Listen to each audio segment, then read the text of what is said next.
sort of forgot what their identity was, I guess, and we cleaned it up in the second quarter, gave up just 1 3. Coach, we know it's going to be about execution for your group. Zandalicini was fouled by Smith. Alana Smith with 3 personal fouls now. He's loved to do three-point shooting is what they did well in the second half. She hopes to see that trend continue, does Coach Cheryl Reeve. Minnesota to continue to find that balance. You know, they averaged 3.6 passes per possession, and I thought in the first half they... And Collier, who had 11 first half points, she scored the first point of the game, and she scores the first point for the Lynx to start this third quarter. Great, that's a great combination in a two-man game. The kick out around Burton finds Zandalicini for 3. And off the mark, if you're Natalie Nakase, what do you tell your group at the half and how to make adjustments here in this second half? Well, transition defense, they have to get back and make Minnesota execute. You don't want to play a high possession game with Minnesota. And the 3-ball is true for Smith. Her all defensive player. She might be defensive player of the year. There's some that think she will win that award. She could be in the conversation as Courtney Williams on the steal and the bucket and one.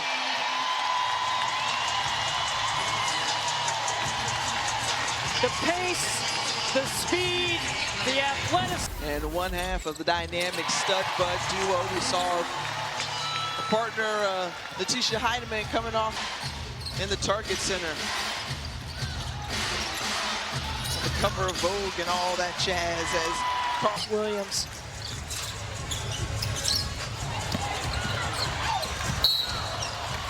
Foul by the Valkyries.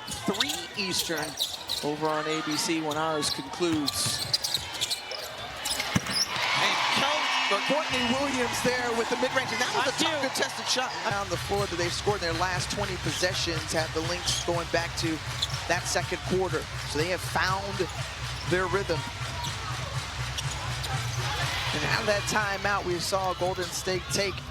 Like there, it's just better offense, right? Pope goes over that, under that screen to try to cut the... Oh, good flare screen. Great find there from Burton, who's fouled from behind by... It's a really nice jump. Burton, who we mentioned was just blossom under the direction of rear highs across the board, just kind of embraced that uncomfortableness. She said, hey, look, I gave her the Chris Paul treat. I need you to just do it.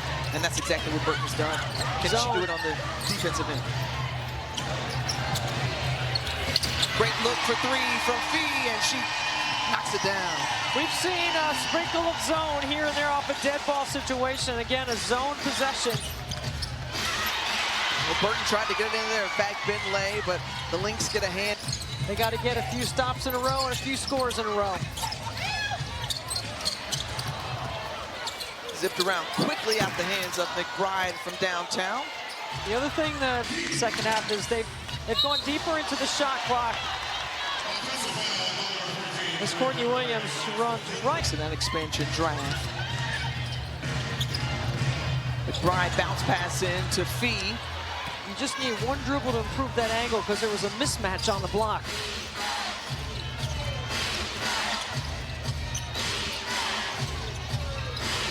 Burton. And good ball movement. Salon, no. So when you're a small, and McBride did that, she battled her for a little while on that possession.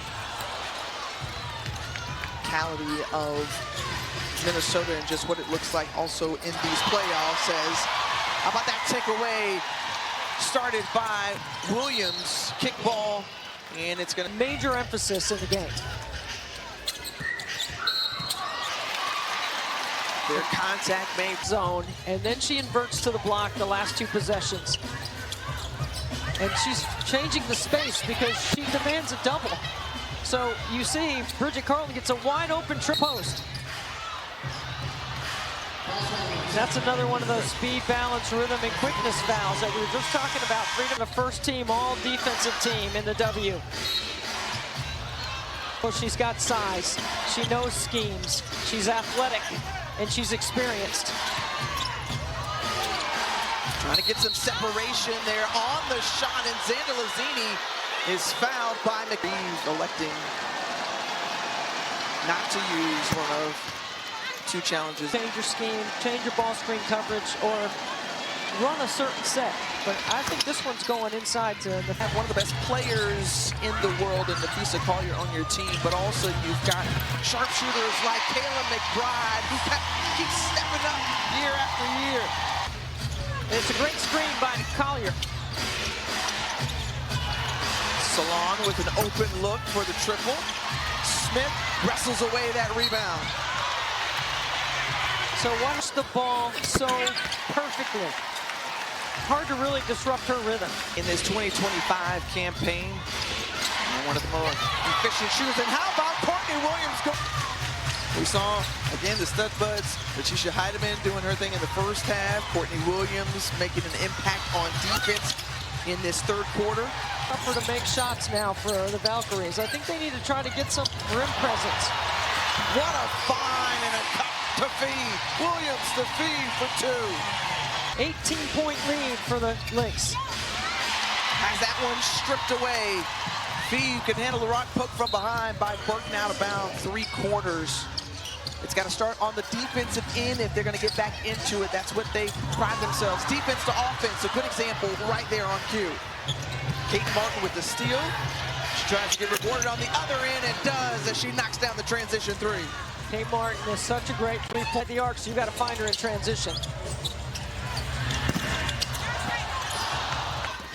Money Martin, they like to call her. And you don't want to put the Valkyries in the bonus and let them go to the free. An 88% free throw shooter. Bothered by an ankle, but she hasn't played the same amount of minutes that she typically plays, but she looks like she's fine. I just want to mention that.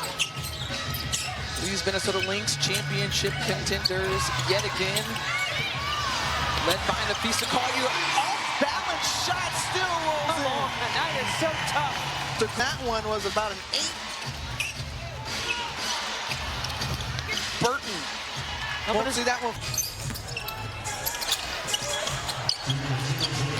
The spacing on the floor for Minnesota is terrific. The great pass, the extra fun. For the extra and the drive. Collier guarding Salon. Making it tough. Now she picks up Martin. Contested.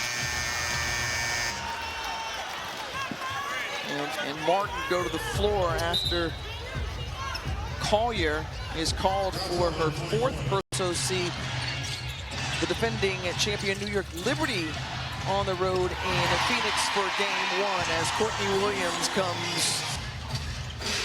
71% of the game 1 winners typically take the series. Minnesota is 10-1 in these best-of-3 series when they win game 1. The format, it gives every home fan a chance, and these fans should be rewarded. It's about the fans right now. And indeed, when you think about this Minnesota team and the way they have come out after that game 5 overtime loss to New York, and they've just gotten stronger, deeper, and more connected, and you see got contributions from all over. Letitia Heidemann was a big spark in that second quarter. They don't flinch.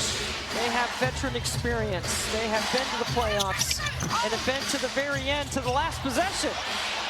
Same team fighting for the ball. Shepard and Williams both hungry for the basketball. The bounce pass to Shepard, who's running. No, gets her offensive rebound and then wrapped up jump ball.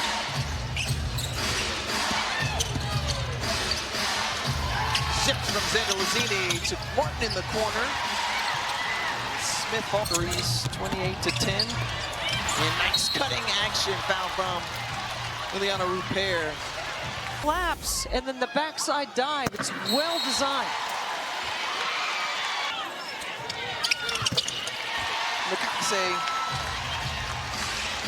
who came over after being... I think she's a great story, Tim, because she was a walk-on at UCLA. That was her dream school to go and play college. She ended up being a 3-year star titles. And she understands what high-level championship caliber basketball looks like. Foul on the teams having success in their first year, first WNBA franchise to do so.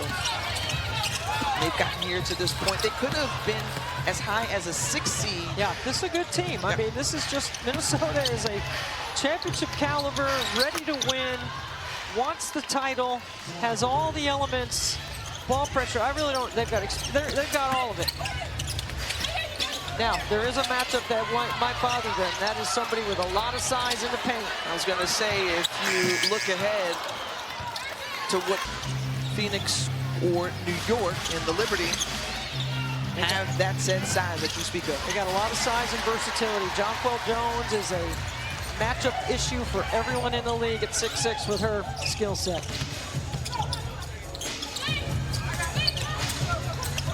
Williams finds Heidemann. Sub-buzz connection. Connected on and off the court. Been fantastic all season. Leads the league in assists and leads the league in triple doubles.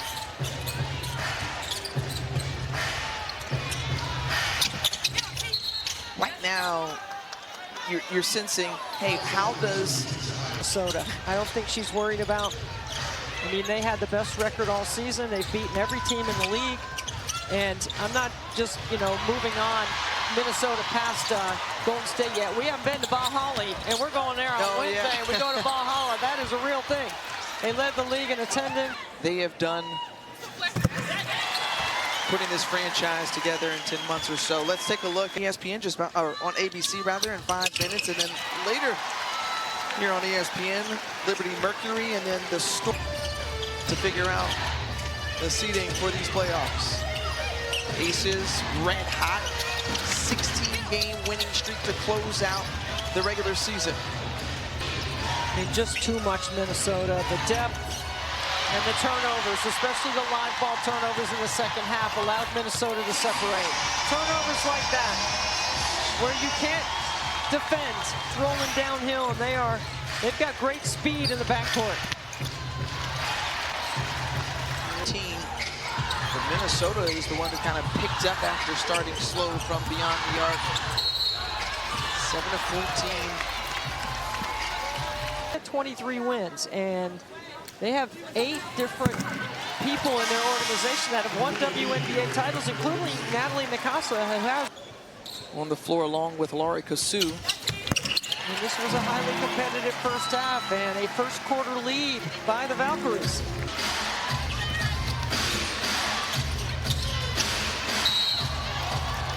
Carla late. He was fouled on the way up. Competitive, yes. So you look ahead. Does Golden State need to make, or can they make? Well, they can't turn the ball over. That's downhill that quickly in their offense. I thought that was what Minnesota did really well. They got aggressive in attack. Back to the zone. Cassou on the make. Nice find from Klindakova to Laurie Cassou. And Heidemann goes down hard to the floor, slow to get up. A 5th WNBA championship. This is the start to their quest to do so in this 2025 campaign.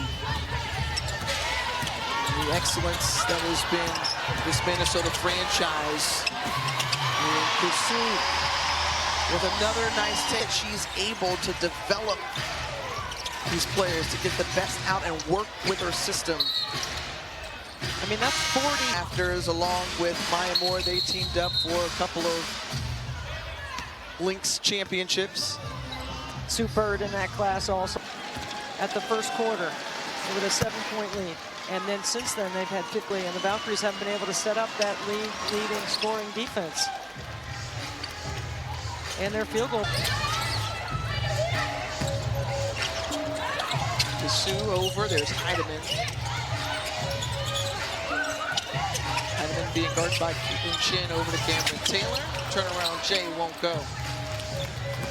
To do to clean up things upon Wednesday's night game as Kate Martin is fouled. running in the W this year. Kate Martin, who came out of her. It's set to take on the Dream, of course. The Fever without Clark. They beat this Minnesota team twice, including the Commissioner Cup right here in Minneapolis. I don't think you really can count any team out in the playoffs this year. All 8 are worthy and capable. Late in the shot clock, Carla Lake puts it up, rims off. This year, kind of exciting is the fact that, you know, it still felt a little wide open too. There was some room as Natisha Heidemann trying to add to her career high, already with 18 points off the mark. Dakova. Jalen Sherrod, too strong. She chases her own shot. Heidemann for 3.